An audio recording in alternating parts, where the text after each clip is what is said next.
Ke-11 kantong parkir yang disiapkan Dinas Perhubungan Sumsel ini bertujuan untuk mengajak masyarakat pengguna kendaraan untuk beralih ke transportasi umum selama pagelaran Asian Games 2018. 11 kantong parkir yang telah disiapkan ini, 9 diantaranya memiliki shuttle bus yang memiliki rute langsung ke Jakabaring Sport City dan akan kembali lagi ke kantong parkir yang disediakan, sehingga masyarakat tidak kesulitan mencari kendaraan umum.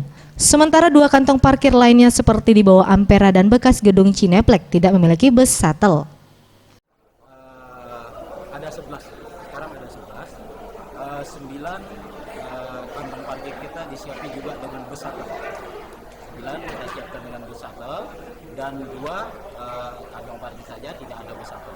Itu di Cineplex dan di bawah Ampera. Kehadiran 11 titik kantong parkir ini dirasa sudah cukup untuk menampung kendaraan pribadi masyarakat. Tim Liputan, Sriwijaya TV.